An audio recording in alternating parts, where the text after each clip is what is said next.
c'est une réunion, c'est une rencontre qu'on a souhaité faire au début de cette année sur la conciliation que pouvait mettre en avant de la ressource en eau par rapport au développement et par rapport à l'aménagement de notre territoire. Quand je dis notre territoire, c'est le Morbihan, bien évidemment. Puisque le Morbihan est quand même une terre attractive dans tous les sens du terme. Et la quantité d'eau que l'on peut distribuer est une quantité qui n'est pas totalement inépuisable. Voilà. Donc nous avons souhaité en ce début d'année faire cette rencontre en question, rencontre le sujet qui s'est encore amplifié dans le courant de cet été. Avec la sécheresse que nous avons connue et qui a posé quand même un certain nombre de difficultés sur plusieurs EPCI, sur plusieurs territoires du Morbihan. Donc voilà un petit peu posé le débat de ce matin avec plusieurs questions. Donc moi j'ai fait donc une introduction sur le contexte, donc c'est ce que je viens de vous dire à l'instant. Ensuite il y a eu une intervention de Bernard Le Breton, qui est vice-président également à Haut-du-Morbihan, qui a véritablement expliqué à l'Assemblée l'organisation, comment est bâtie en fait la circulation d'eau, la production, mais aussi l'alimentation de l'eau auprès de l'ensemble des usagers. Et ensuite, il y a eu une table ronde avec la participation d'Emma Aziza, qui est hydrologue connue et mondialement connue, qui participe d'ailleurs à des podcasts sur France Info, c'est ça, hein? Une chronique sur France Info. Tous les samedis de bonne heure, à 6h30. Non. 7h40. C'était 7h50 et 11h20, mais si tu es retrouvé en podcast. C'est retrouvé en podcast. Bon. C'est vrai que je vous ai écouté une fois ou deux, mais bon, c'est un peu de bonheur quand même. Voilà. Et en fait, un certain nombre de sujets a été abordé suite à des questionnements qui ont été réalisés par le bureau d'études Auxilia, qui a accompagné Haut-du-Morbihan durant l'ensemble de la préparation de cette rencontre en question. Alors, je ne me rappelle plus de toutes les questions qui ont été posées, je ne sais pas si vous vous souvenez. Il y a quand même un certain nombre de questions. Il y a la question de la désalinisation de l'eau de mer, qui est une question qui est récurrente, parce qu'effectivement, on a quand même une planète qui est constituée majoritairement d'eau salée. Et les problèmes que l'on a, c'est qu'on est en train de perdre actuellement l'eau au niveau de nos continents. Donc, du coup, c'est une vraie question. Et je pense que l'intérêt, c'est de poser l'enjeu, le fait que ce soit une solution partielle, une solution qui ne réponde pas à tout. Parce que derrière, elle a aussi des contraintes. Elle utilise beaucoup d'énergie, elle utilise aussi beaucoup de produits chimiques et notamment cette sursalinité qu'on rejette dans le milieu. Donc, c'est pas neutre en termes d'impact. Après, est-ce que l'innovation réussira demain à nous permettre de mieux utiliser ces eaux désalinisées? On commence à voir les prémices de choses qui sont beaucoup plus vertueuses, mais en tous les cas qui ne sont pas la panacée. C'est extrêmement coûteux en énergie, désaliniser l'eau. J'étais au Congrès des maires et c'est une question qui a été posée, effectivement. Oui. Je disais que ce n'était pas une solution partout. Non, en fait, c'est une solution qui demande soit beaucoup de pétrole, soit beaucoup d'électricité. Et donc, dans les pays derrière où il y a beaucoup de pétrole, ils n'ont quasiment plus une goutte d'eau, mais ils ont de l'eau désalinisée. Et donc, par contre, on voit très bien à quel point on est encore très très loin de pouvoir utiliser le solaire de manière massive, mais ce serait une solution qui pourrait naître au moins dans des zones où on est face à un mur, et il y a des pays qui sont vraiment face à un mur aujourd'hui. Il y a une tendance à la baisse des masses d'eau à l'état naturel en Bretagne et notamment dans Morbihan.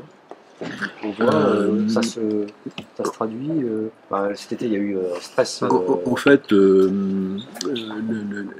la variation de l'eau, surtout parce qu'en fait, au niveau du Morbihan, la production de l'eau se fait sur les eaux souterraines, mais surtout sur les eaux superficielles. On s'est aperçu en fait que, compte tenu du manque de pluviométrie que l'on a connu depuis le mois de novembre l'année dernière, eh bien, les stocks ont eu du mal à se reconstituer et la sécheresse qui est venue en plus activer ou tout du moins anticiper les besoins ont fait que les masses d'eau ont été sollicitées d'une manière avancée et les eaux superficielles ont eu du mal à soutenir les besoins en termes de production. Bien évidemment, nous avons été aidés quand même dans la production de l'eau par les arrêtés préfectoraux qui sont arrivés, on peut toujours dire qu'ils sont arrivés un peu tard, mais ils ont quand même eu un effet positif sur la consommation de l'eau auprès des usagers et auprès des entreprises économiques. Ce qui a eu pour effet quand même que globalement sur le Morbihan, nous avons continué et réussi à continuer à alimenter et à produire et à distribuer de l'eau au robinet, même si sur deux secteurs sur deux EPCI qui sont le Roi Morvan Communauté et ACTA, on a été un peu en difficulté quand même et on n'a pas été loin de la vraie crise de distribution de l'eau. En tout cas, on a tout fait tout a été fait pour qu'il n'y ait pas eu de coupure d'eau sur le département. Si je peux me permettre, juste pour peut-être un peu pas compléter, mais recontextualiser aussi le fait qu'on ait fait cette matinée, qu'on ait organisé cette rencontre. C'est pas pour faire un point sur la situation de crise qu'on a vécue, qu'on a vécu cet été. On en parle beaucoup. Mais l'idée, c'était quand même de faire un point par rapport à ce qui se passe en termes d'attractivité dans le Morbihan et l'évolution que l'on peut avoir en termes d'accueil de population et du coup de nouveaux besoins par rapport à une ressource en eau qui est, on se rend compte aujourd'hui, comme beaucoup de ressources, elles sont finies, nos ressources. Il faut avoir conscience, voilà, l'objet essentiellement de cette réunion, c'était de pouvoir sensibiliser des élus qu'on a invités, des responsables de services en lien avec l'urbanisme, pour pouvoir voir comment dans les documents de planification on pouvait évoluer et prendre en compte cette ressource en eau pour la préserver. Donc on a eu des exemples, on a des fiches actions qui ont été remises aux uns et aux autres pour voir comment on peut infiltrer l'eau pour avoir une eau de meilleure qualité. C'est des choses qu'on peut entendre sur certaines communautés de communes qui ont déjà mis des schémas directeurs d'eau pluviale en place, des EPCI qui aujourd'hui réfléchissent à des PLU à l'échelle intercommunale, puisqu'on voit bien que ça résonne souvent bien à une échelle qui est différente de celle d'une commune toute seule.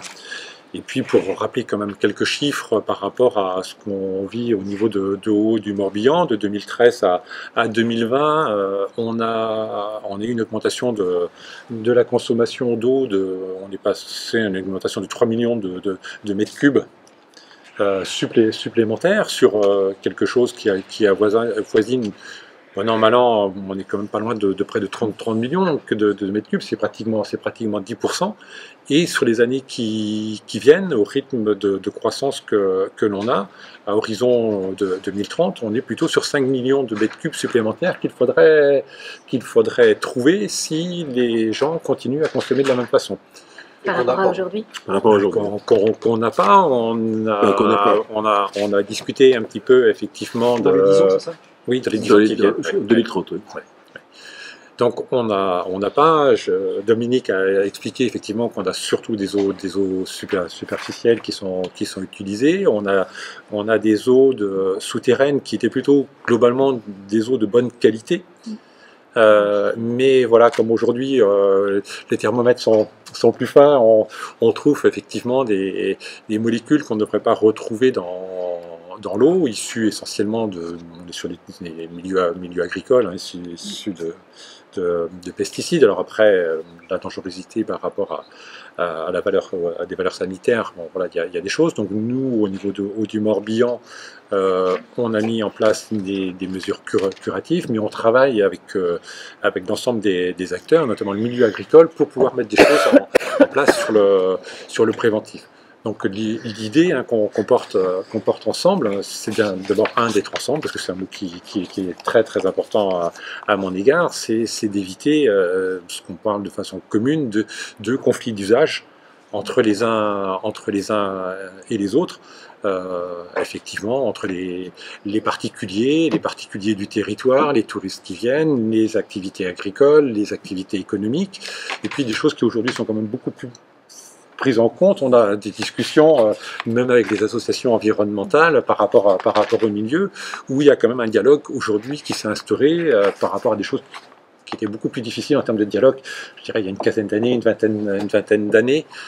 Donc on est conscient de ça, c'est le rôle un petit peu du syndicat en termes de solidarité, de l'interconnexion, de pouvoir travailler avec tout le monde pour tout le monde sans privilégier plus voilà, un usage qu'un autre, mais on sait qu'on a ce travail quotidien à faire et c'est ce qui anime le bureau que dirige.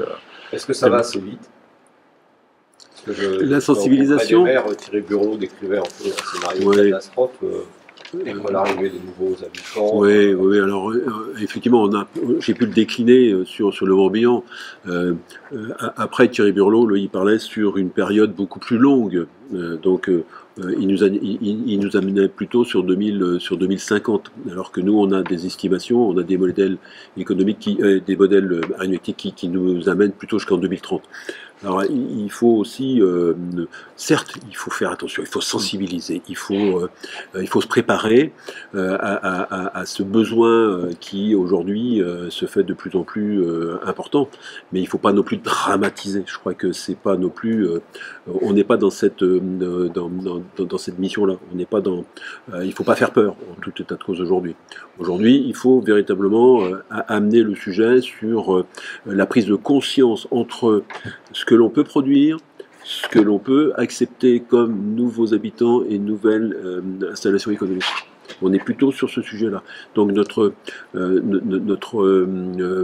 volonté aujourd'hui, c'est pour vouloir associer aussi tous les projets, tous les nouveaux projets qui peuvent se faire sur le territoire, accompagner effectivement, comme le disait Bernard, tous les documents supra-urbanistiques, les SCOT, les PLU, etc., pour accompagner et pour donner aussi une véritable sensibilité sur le besoin d'eau, sur la richesse qu'est l'eau aujourd'hui par rapport à ce que le territoire peut accepter comme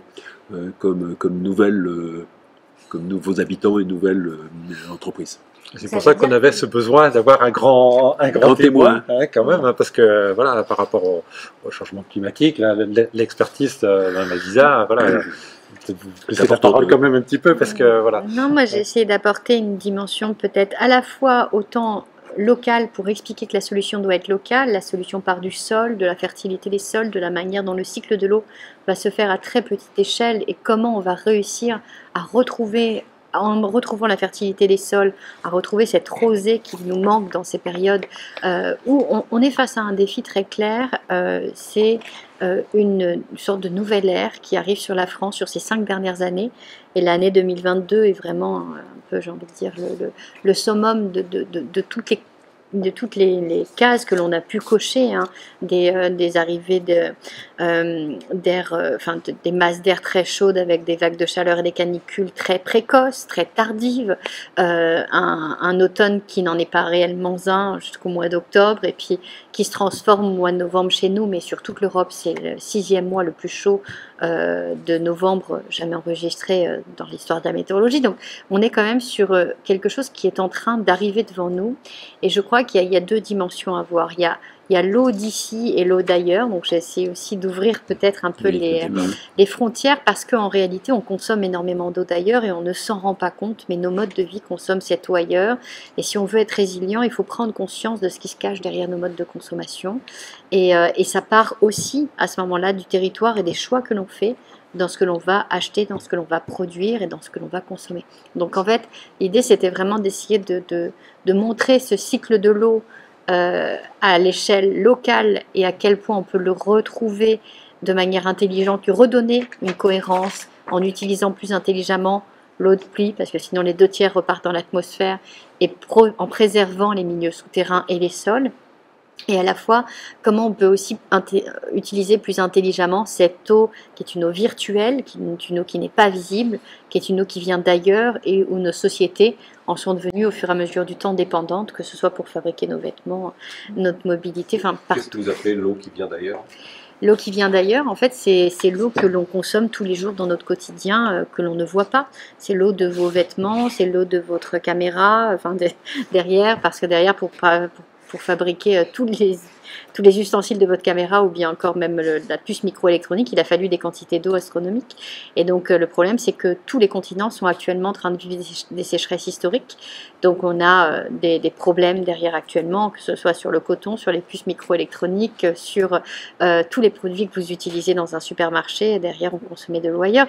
Et je pense que c'est important de comprendre à quel point cette question de l'eau, ce n'est pas une question que locale, c'est une question de nos usages aussi, et de ce que l'on cautionne en consommant ces typologies d'eau. Je pense par exemple à la fast fashion, mais derrière tout ce que l'on consomme, on doit repenser les choses beaucoup plus intelligemment, et aussi redevenir beaucoup plus indépendant dans ce que l'on produit et ce que l'on consomme localement.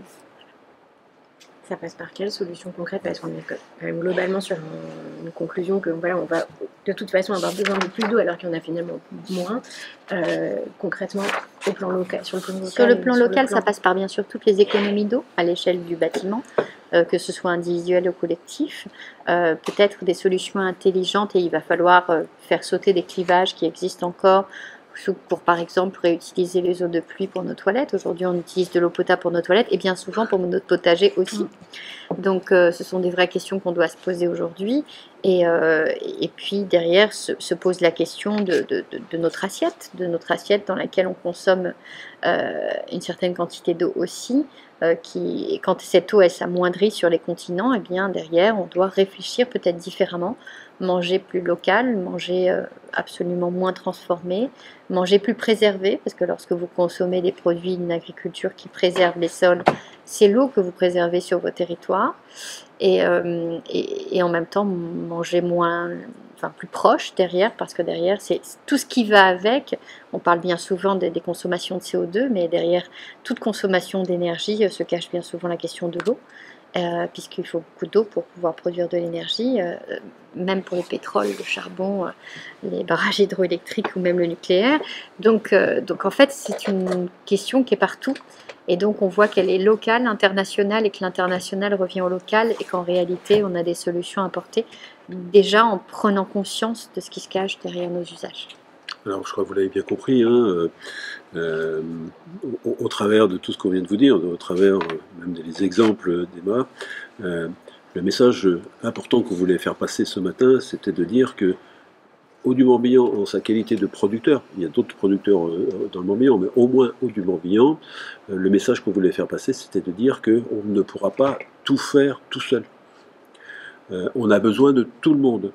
Et l'usager avec ces petites économies dont on évoque ce matin ce qu'ils peuvent faire, la totalité des petites économies peuvent aussi, à des échelles importantes, représenter des masses d'eau relativement importantes et qui permettront certainement aussi ces économies de suppléer à d'autres investissements, à d'autres recherches.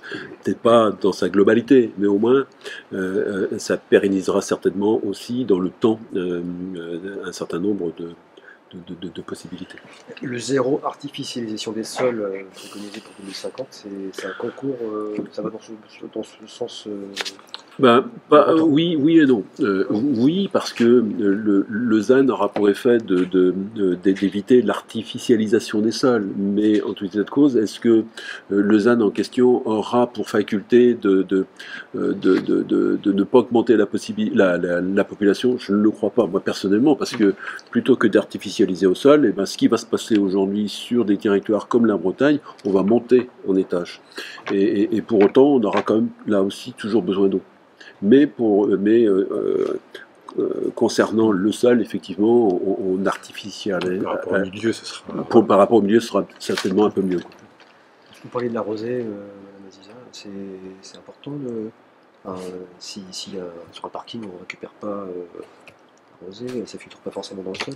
Oui, je crois qu'une des vraies solutions, c'est la désimperméabilisation massive. C'est-à-dire qu'on peut quand même urbaniser en désimperméabilisant. C'est-à-dire qu'on peut construire des sortes de villes éponges. On peut faire des parkings qui permettent à l'eau de pénétrer dans les sols. On a déconnecté en fait l'eau des sols. On a déconnecté les sols qui sont morts sous le goudron. Et donc je crois qu'on doit reconnecter ces cycles de l'eau, et donc ça signifie que ce soit à l'échelle de la maison où on peut récupérer l'eau de pluie pour derrière justement dans les gouttières l'utiliser soit pour des citernes et des réserves dans des moments où on manque d'eau, que ce soit derrière pour un usage local à petite échelle, enfin, sur sa parcelle. On a vraiment des choses qui existent, des choses à inventer. Peut-être que demain, on pourra construire intégralement des piscines avec de l'eau de pluie récupérée derrière, avec des petites usines de traitement très localisées qui permettront d'avoir cet usage, parce que c'est un usage qui reste intelligent. Et derrière, l'idée, c'est pas de cliver les usages entre eux, mais ce qui a commencé à naître cette année, clairement, mais au contraire, d'essayer de dépasser ça en pensant intelligemment. Et quand il y a un problème de qualité, il y a un problème de quantité. Donc il faut aller vers cette protection absolue des sols, des nappes et des rivières qui ont été trop longtemps malmenées, puisque ce sont les signatures de tous nos modes de vie.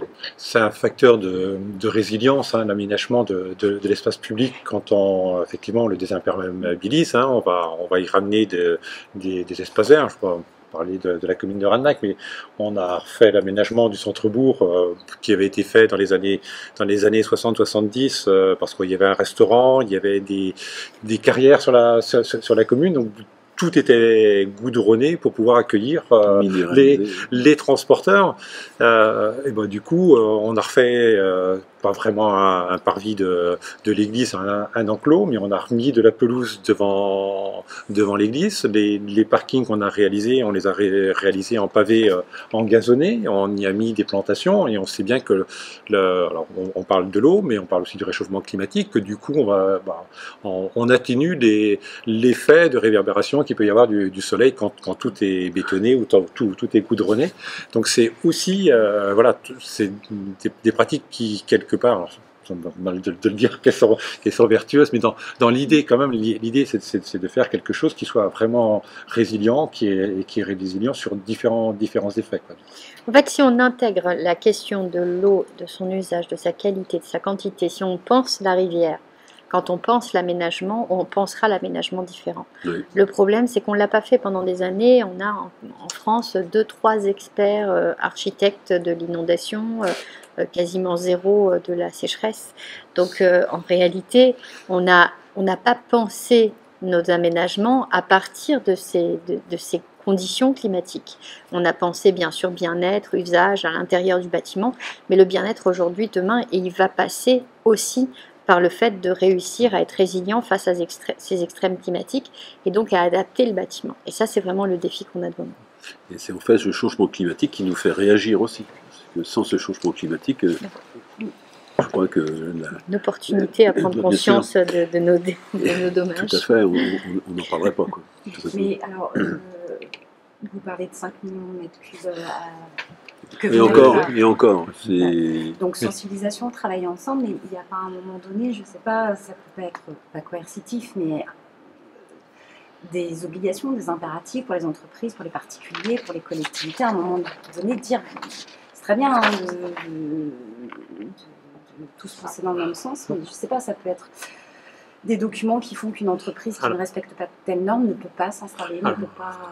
Ça fait partie, effectivement, de ce qui doit ressortir des documents d'urbanisme qui sont à une autre échelle que celle de Haut-du-Morbihan, hein, de prendre tous ces enjeux en considération. Ce qui n'était peut-être pas fait dans la mesure où les collectivités ont un certain confort en se disant Haut-du-Morbihan est là, il y a du réseau d'interconnexion qui existe, on est sécurisé, donc on aura toujours de l'eau. Puis on n'y pensait pas. Voilà, c'est déjà... on n'avait pas connu des sécheresses comme cette année, donc on n'y pensait pas forcément. On pourrait imaginer à un moment un permis de construire refusé parce que...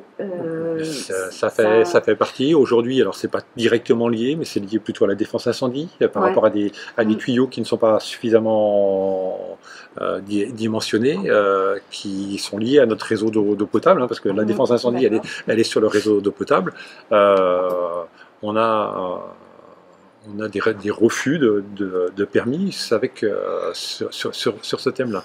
C'est pas la consommation du particulier, mais quand même quand on voit que certains viennent nous solliciter pour faire un branchement à 2 km d'un réseau qui existait, parce que les gens avaient l'habitude de vivre sur un puits, et que leur puits il est arrivé à sec, et que au mois de fin juin on nous téléphone en nous disant, alors on s'occupe aussi de distribution d'eau au niveau de Pontivy communauté, on nous alerte en nous disant mais vous allez faire comment? Alors on ne peut pas forcément non plus aller tirer des kilomètres de réseau, parce que s'il y a très peu de débit, il y a des problèmes sanitaires, des temps de séjour de l'eau dans les canalisations qui impactent. Donc on sait qu'on va être confronté à tout ça. Auparavant, dès lors qu'on construisait une maison, par chez nous, en tous les cas, au niveau du littoral... Le mitage est bien connu chez nous, en Bretagne. Au mitage, c'est une chose, mais tous les autres gouttières, ça partait au réseau d'eau pluviale. Et puis tout ça, ça partait à la mer. C'était le collectif. C'était la solution. Voilà. Aujourd'hui, depuis déjà quelques années, le PLU prévoit et impose une gestion de l'eau à la personne. C'est-à-dire qu'aujourd'hui, il y a forcément un puisard, et c'est simplement le trop-plein du puisard qui part dans le réseau de pluviale. Ça veut dire en fait que c'est d'abord le puisard qui absorbe l'eau, et ensuite ça s'infiltre dans les sols. Et ça, c'est déjà une première réponse à cette infiltration en question. Et par rapport aux efforts qu'on doit faire, donc il y a comme des pistes de réflexion, hein. Alors il y a des petites choses qui peuvent s'adapter dans les maisons, avec des mousseurs pour les uns, pour les autres, pour consommer moins d'eau.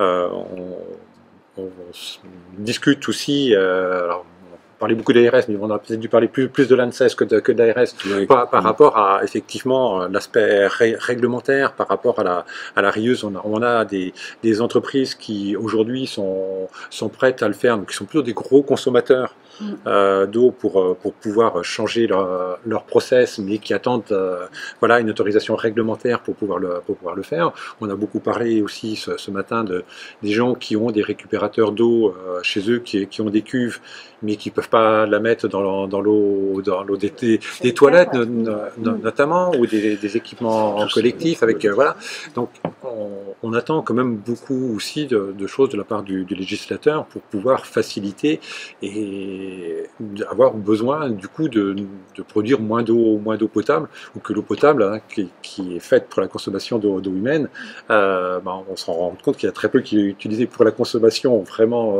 humaine, et qu'elle sert à beaucoup d'autres choses. Bien sûr. Voilà. On pourrait rester des heures. Hein.